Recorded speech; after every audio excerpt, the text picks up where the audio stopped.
Her text arrived at 2:13 a.m. 4 words that cleaved through me. We need to talk. No apology, no punctuation, just the execution notice. I sat in the kitchen, shirt still damp from overtime, hands flat on the granite like I could hold the house still. The fridge hummed, the city beyond our windows breathed in sleep. She walked in barefoot, phone still glowing in her palm. I want a divorce. Her voice was steady, practiced. I stared at the marble floor between us. 80-hour weeks, $3 million in equity, her law school, my promotions, all of it sitting on this kitchen island between a cooling cup of coffee and her perfectly composed face. I said yes, quiet, immediate. She blinked, off script. Then I added, the mansion's in my mother's name. Her jaw twitched. Her lawyer, a man who'd been shadowing her through this discussion, set down his pen and looked up like someone had cut the power. I felt nothing, only a low tide dragging out the last warmth. She'd been withdrawing for months, moving like a ghost through rooms I built with overtime hours. Always on her phone, locked screens, quick swipes.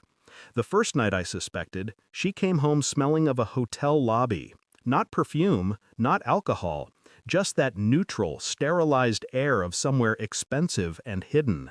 I told myself it was stress, that she'd break first and confess. But she didn't. She grew smoother, more efficient, like a lawyer drafting her own escape clause.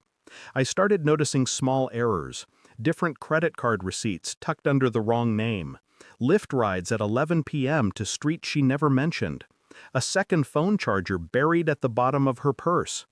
I kept my face flat, my voice warm, my eyes tired. I wanted her to believe I was still working blind.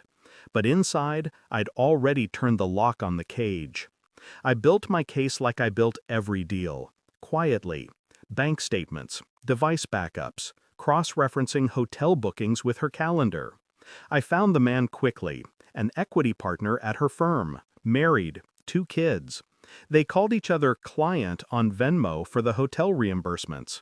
I ordered a DNA kit under a false name, swabbed her toothbrush, and the sonogram photo still magnetized to our fridge. Not because I doubted the child, but because doubt had already become the oxygen in our house. While she slept, I sat at the foot of our bed scrolling her private messages, seeing how she narrated me as absent, cold, a cash pipeline. The contempt was surgical. Reading it felt like examining my own autopsy. Still, I went to work every morning. Still, I poured her coffee. Each act a brick in the facade I'd build until I was ready to push. The DNA came back on a rainy Thursday. Not mine. No question. I printed everything, texts, bank transfers, the paternity results, bound them in a black folder with her name in silver on the spine, like a legal brief she couldn't win. That night I placed it on the dining table. She walked in, heels still on, hair perfect, scrolling her phone. Saw the folder. Paused. What's this? Discovery, I said. She opened it. Page by page her breath thinned. The hotel receipts, the messages, the child. When she reached the DNA report, her hand shook for the first time since law school. She looked up, searching my face for a tremor. Found none. I slid an envelope across the table. Inside, a property transfer prepared by my mother's attorney. If she signed, she'd walk with nothing but her clothes and her guilt. If she refused, the folder would go to the ethics board, the partner's wife, and the state bar. She tried the performance, tears welling, voice soft. "I still love you," she whispered. The line landed like a paper airplane against concrete. "You already signed your choice," I said. "Every receipt, every message." The lawyer in her flickered, died. She signed. Her signature looked like a fracture. She left before dawn, clutching a single suitcase.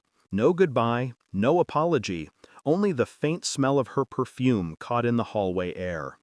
I sat at the kitchen island again, same granite, same hum of the fridge. But the house felt lighter, like a stage after the audience has gone home. The DNA report lay face up beside my coffee. I slid it into a drawer without looking at it again. For the first time in a year, I breathed without measuring it. I wasn't happy. Happiness is a language I no longer speak. I was free. That was enough. She thought I'd built this house for her. She never understood.